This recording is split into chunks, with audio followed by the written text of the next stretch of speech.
History has many moments of divine revelation, but few reshaped the world like the night before the Battle of the Milvian Bridge in the year 312 CE. A Roman emperor, Constantine, looked up at the sky and saw something that would change history forever: a vision of light, a cross of fire, and beneath it, the words, "In this sign, conquer." What followed was not just a military victory, but the birth of Christian Europe and the transformation of the ancient world. Yet behind the miracle lies a deeper mystery. Why did the most powerful pagan emperor of his age, a man raised among Rome's many gods, turn to a faith that had once been despised and persecuted? Was it faith or strategy, revelation or politics? Today we uncover the story of how Constantine the Great became the first Christian emperor, and why his decision changed the course of civilization forever. The last pagan empire. In the 3rd and early 4th centuries, Rome stood at a crossroads. For centuries, it had worshipped countless gods: Jupiter, Mars, Apollo, each representing a fragment of divine power. Religion, for the Romans, was political. To honor the gods was to serve the state. But beneath the empire's marble temples and golden altars, something was shifting. Christianity, a small, persecuted faith born in the eastern provinces, was spreading like fire. It promised equality, moral order, and eternal salvation. To the Roman elite, it was dangerous, a rebellion of conscience against the authority of Caesar. And yet, for ordinary people living in fear, poverty, and uncertainty, it offered hope. By the time Constantine was born in 272 CE, Christianity had already taken root across much of the empire. He was born in Nisus, today's Niš, Serbia, the son of a Roman general named Constantius Chlorus and a woman of humble origins, Helena. His father served under the Emperor Diocletian, a ruler determined to restore Roman order through the old gods. When Diocletian unleashed his great persecution against Christians, Constantine witnessed the brutal attempts to destroy the new faith. Thousands were executed, churches burned, scriptures destroyed. But Christianity did not die. It endured. And the young Constantine learned an early lesson. No amount of force can extinguish an idea whose time has come. The road to power. After years of chaos and civil war, the Roman world was divided among rival emperors. Constantine's father became ruler of the western provinces, while others governed the east.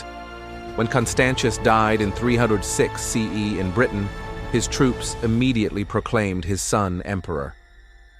It was the beginning of Constantine's rise, and a period of ruthless struggle.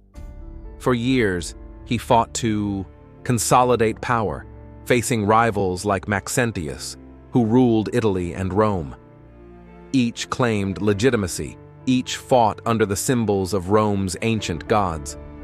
But Constantine's rule was marked by something different, a belief that destiny, not just ambition, guided his path. Ancient sources tell us that before his decisive battle at the Milvian Bridge in 312, Constantine prayed for divine aid, not to Jupiter or Mars, but to the God of the Christians. That night, he reportedly saw a vision in the sky, a radiant cross of light, and the words, "In this sign, conquer." Whether the vision was real or symbolic, it became the defining myth of his reign. He ordered his soldiers to paint the Christian symbol, the Chi, on their shields. When dawn came, Constantine's army faced Maxentius across the Tiber River. By sunset, Maxentius was dead, his forces scattered, and Constantine stood victorious. Rome belonged to him, and with it, the future of Christianity, the vision and the faith. For centuries, historians have debated what Constantine's vision truly meant. Was it a miracle, a hallucination, a political performance? To the ancient world, visions were signs of divine favor. But to Constantine, it was more than superstition. It was revelation. He began to see himself as chosen, not by Rome's old gods, but by the one God who ruled heaven and earth. In gratitude, he halted the persecution of Christians. In 313 CE, alongside his eastern co-emperor Licinius, he issued the Edict of Milan, declaring religious freedom for all. It was a revolutionary act. For the first time in history, Christianity was not only tolerated, it was protected by imperial law. Constantine funded the rebuilding of churches, restored confiscated property, and personally favored Christian advisors. He granted bishops authority in civic matters and even presided over religious disputes. But make no mistake, his rule was still that of an emperor. Constantine sought to unify his empire under one god, just as he sought to unify it under one ruler, himself. For Constantine, faith and empire were one and the same, both tools of divine order. Faith, power, and politics. Was Constantine's conversion sincere? It's the question that has haunted historians for centuries. On one hand, his actions suggest deep devotion. He prayed daily, invoked Christian language in his letters, and built magnificent churches, including the Church of the Holy Sepulchre in Jerusalem and the first St. Peter's Basilica in Rome. His mother, Helena, became a devout Christian, traveling to the Holy Land and, according to legend, discovering the true cross itself. But Constantine was also a ruler who used faith as a unifying force. Rome was divided, politically, religiously, and culturally. The ancient gods no longer inspired unity. But Christianity, with its clear moral code, single deity, and organized hierarchy, offered a new structure for loyalty and order. By aligning himself with this new faith, Constantine gained not only divine legitimacy, but also a vast network of moral and social power. Some call it faith, others genius. Perhaps it was both. Constantine's conversion may have been a sincere belief in divine providence, and at the same time, a strategic act of empire building. The birth of a Christian empire. After his victory, Constantine set out to reshape the Roman world. In 324 CE, he defeated his final rival, Licinius, becoming sole ruler of the empire. The next year, he founded a new capital, Constantinople, the New Rome. Built on the site of ancient Byzantium, it stood at the crossroads of Europe and Asia, a city designed to reflect both imperial power and divine favor. Constantinople was adorned with Christian symbols, but also Roman grandeur. Temples became churches, and crosses crowned imperial palaces. The city would endure for 1,000 years as the heart of the Byzantine Empire, carrying Constantine's legacy far beyond his own time.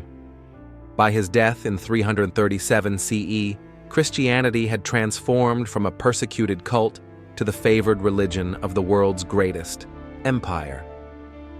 Constantine was baptized on his deathbed, a common practice for Christians who wished to die pure of sin. To his followers, it was the final act of faith. To his critics, it was the ultimate political gesture. Either way, it sealed his place in history as the emperor who brought God to Rome, the legacy of Constantine. Constantine's legacy is one of paradox. He united faith and empire, but in doing so, he changed both. Christianity, once a religion of humility and persecution, became an imperial institution, rich, powerful, and deeply intertwined with politics. The church gained protection, but also dependence. The empire gained moral unity, but also new divisions between believers and non-believers, heretics and orthodox, east and west. By the Middle Ages, the union of crown and cross would shape the destiny of Europe, inspiring crusades, reformations, and revolutions. Yet, none of it would have been possible without the decision of one man, standing before a vision in the sky, believing it was destiny calling him to act. Faith and empire, a reflection. So why did Constantine convert to Christianity? Was it faith or politics, revelation or reason? Perhaps the real answer lies somewhere between. Constantine lived in a world collapsing under its own gods, searching for new meaning, new unity, new truth. Christianity offered what the old religion could not: moral order, personal salvation, and a single divine authority. For a ruler seeking to restore a fractured world, it was irresistible. But perhaps, in his heart, Constantine also found something real, a sense of purpose that transcended empire. In uniting Rome under the symbol of the cross, he changed not just history, but the very idea of civilization. And in that moment, whether by faith or by fate, the ancient world gave way to the Christian age. The emperor and the cross. In the centuries that followed, countless emperors, kings, and nations would claim divine right. But Constantine was the first to make faith a foundation of power. He was a soldier who saw a sign in the sky, and in that vision found his destiny. The man who turned a persecuted faith into the soul of an empire. The emperor who made Rome eternal, not through conquest, but through belief. In the end, perhaps it doesn't matter whether Constantine's vision was real or imagined, because in that single moment, he changed what humanity believes power itself means, and the world has never been the same since. If you found this exploration insightful, give this video a like, share it with a friend, and subscribe to Timeless Questions channel for more deep dives into philosophy, history, and human nature. Because the questions may be ancient, but the wisdom is timeless.